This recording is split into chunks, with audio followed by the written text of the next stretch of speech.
What's going on, team? Welcome back along to the final Team of the Week episode for Season 2 of the Global Rugby Challenge. That's right, the subscriber series where you guys take the field against the world's elite and try and beat them at their own game. This week was the final round-robin round, and we had 3 matches coming your way with a cracker that started the round off, and that was between the Celtic Dragons and the All Flakes. The 3 results were kicked off with the All Flakes pipping the Dragons to that final result. They were fighting over second spot, but unfortunately for the All Flakes, they didn't quite get enough done to snag it back of the Celtic Dragons.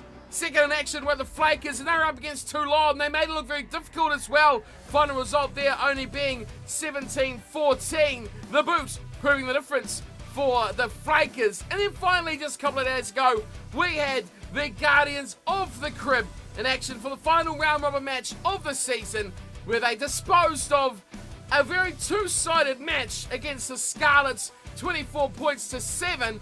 That was a one to really have a good watch on if you like and enjoy. A bit of a second half comeback and lots of yellow cards within quick succession as well. The Guardians finishing off on a high, but I think it's the All Flakes will be the most pleased and the most disappointed with how round 11 went. So with those matches all in place, we do have our top 4 teams that are separated. I don't know how, but the game has decided the way that they will finish. The Cornflakers sit atop, easily by far the most points and taking that top spot clearly without any complication. Second, third and fourth all tied on 42 points. Now, how the game has come up with how these sides finished up, I'm not 100% sure, but it is decided that the Celtic Dragons will come in at number 2. So a week off for the Flakers and the Dragons. Then it is the All Flakes in 3, and of course the Guardians of the Crib, last year's runners-up, coming in number 4 spot. So, you know, the grand final was the Flakers taking out the Guardians of Season 1.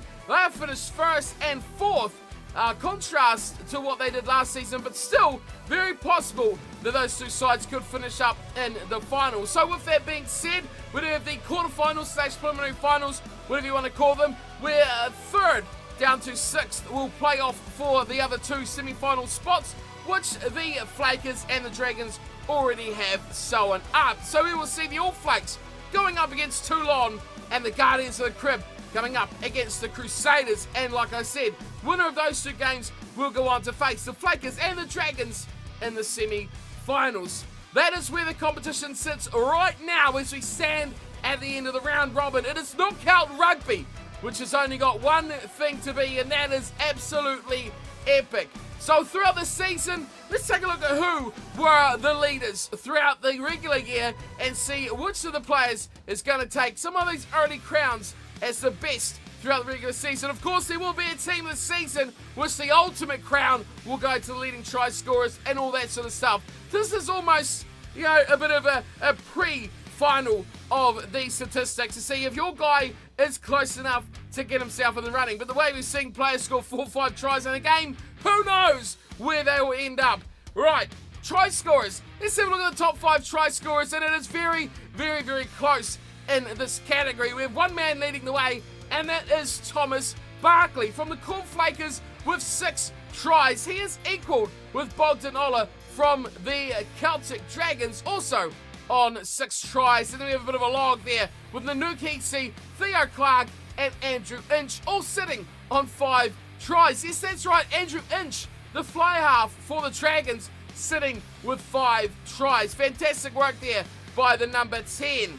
Into the line breaks, the leading players here, and it is once again, unsurprisingly, another flaker leading the way. Jimmy Gino tops this table with 15 line breaks to his name, and that's probably why these guys are top of the table. They've got their leading try scorer, they've got the leading line breaker.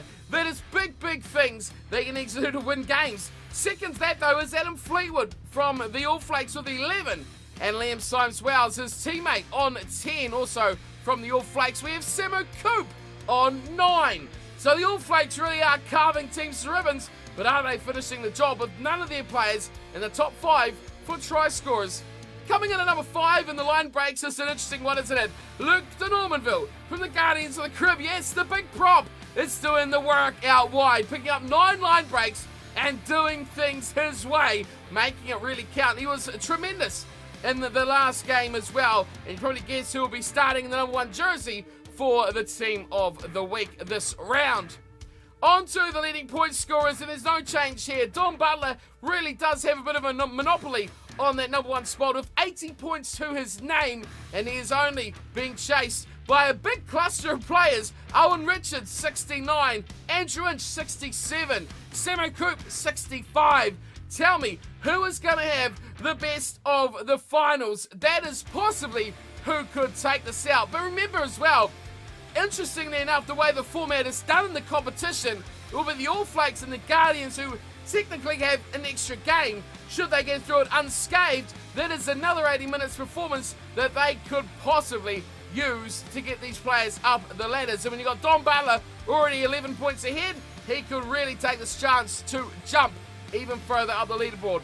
We still got George Pullman from the All Flakes and Shane O'Sullivan from the Dragons on 39 and 37 respectively, rounding out the points ladder.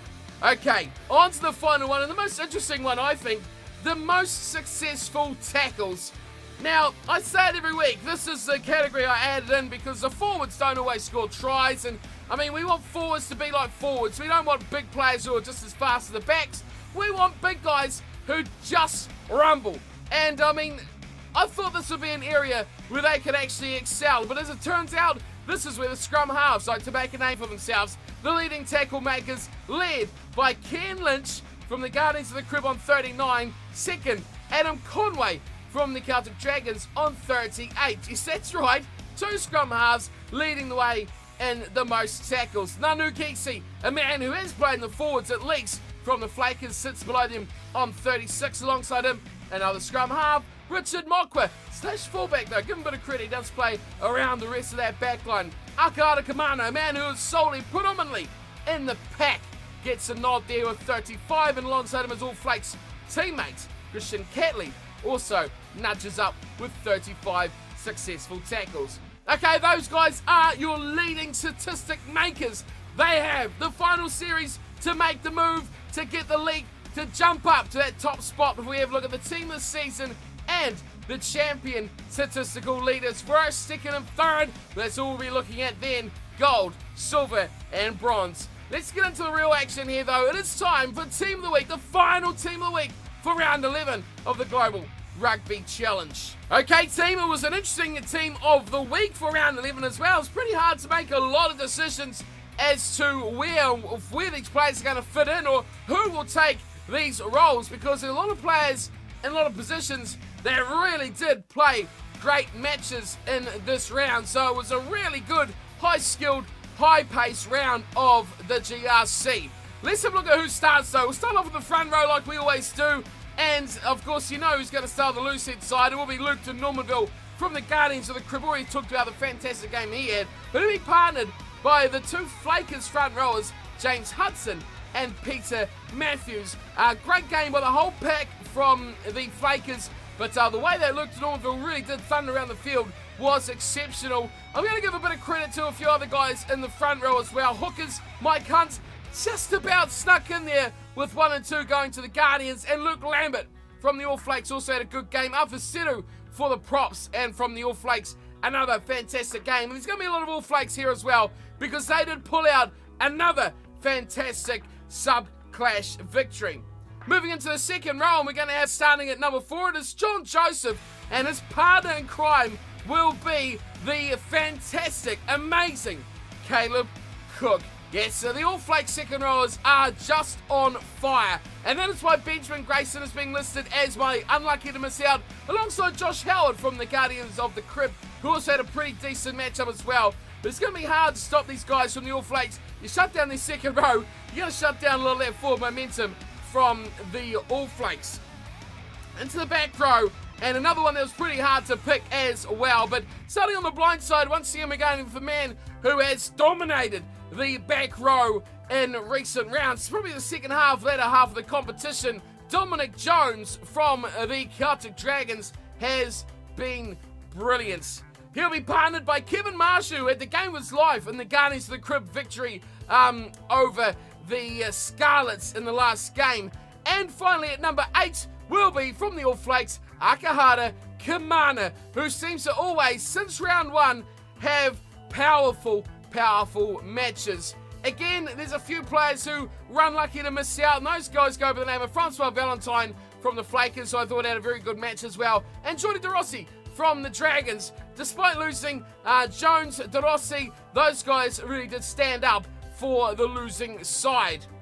Speaking about the standing up for the losing side, we're going to be looking at the halves now, and it's 2 men from the Celtic Dragons, but Richard Mokwa and Andrew Inch at 9 and 10. Andrew Inch, simply brilliant. You've seen he's in the leading try scorers now. Is there anything this man can't do? I don't think so. He is going to be key if the Dragons are going to go far in this competition. Richard Mokwa, a lot of competition around the number 9 jumper, and I've actually listed every scrum half they've played as being worthy contenders of that number 9 jumper. Jimmy Henderson, Luke Bendel, Ken Lynch, all played brilliantly, but the nod slightly goes to Richard Mokwa. Moving into the centre pairing, and we've got a fly half playing at 12 yet again, because I think Samo Coop played too well to be left out, and to be fair, there was no massive standouts for me in the midfield. Partnering him will be Pierre Valentine at 13 from the Flakers. Both had solid games. I mean, Valentine, always solid, always good, always a leader, always a creator. But Samo Coop had a good enough game that he deserves to be in there, but no one was going to dislodge Andrew Inch from the number 10 jumper this round. Tom Guest gets a special mention as well. Had a solid game for the Guardians in that second half where they come storming back into the match. On the wings, we've got 2 right wingers taking both the left and right side, so take your pick.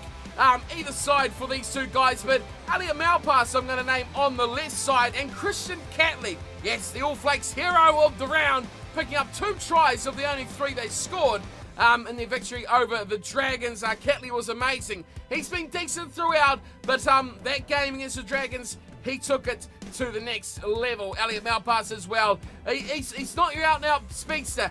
He's not going to do you the unbelievable, the unthinkable, but he's almost that guy that you can depend on. He'll catch the ball, he'll make forward movements, he'll be the man, he'll do the special things, but nothing that will be that 50-50 ball. He's reliable, he's dependable, and that is what the Guardians needed. They needed a little bit of Malpass in everyone in that last game, and he stood up nicely for them as well. Jim Gino gets a special mention as well. Had a good game on the left wing, but just nudged out by just the solid performance by Malpass when his team were really struggling to find any of that sort of play themselves. And finally, a fullback. Tough one to pick. Fullbacks are pretty much out of this game, but I'm going to give it to Ike Wrigley from the All Flakes. Fact of the matter is, his team won, and they do defensively good enough to stop the Dragons from nicking one back. So Ike Wrigley, well done. You take number 15 jumper, and we have done it yet again. Another team of the week for the Global Rugby Challenge. What do you think of the players involved this round? Do you agree, disagree, think someone else deserves to be there? Let me know in the comments below. And of course, throughout the whole final series, let me know who you think is good enough and been spectacular throughout the whole season. Consistency. This next team of the season video that we do at the end after the final will incorporate the whole season. So get your finger caps on nice and early as who you think deserves to be there, being a consistent performer, always dominating for their team, and just being one of the standout guys throughout the whole Global Rugby Challenge. That has been done for today. Thank you for tuning and watching, and of course thank you to everyone out there who has made comments throughout each and every week of the team of the Global Rugby Challenge. I say for team of the week. Your votes have been very, very well received. It makes it a lot easier for me if you guys say this guy performed really nicely, and I can, take a little bit of input from you guys and not just my own naive views on the game. So thank you to everyone who has chipped in with their thoughts, and I'll see you all for the big games. It is finals time, and we have 2 cracking games, of course. Just to recap, you guys, All Flakes Toulon, Guardians, Crusaders. Those 2 games coming next, and then it is semi-final time for the big one, the grand final. Who will be there? You'll find out in the next few episodes. Until then, thanks for watching as per always, and I'll see you for the playoffs.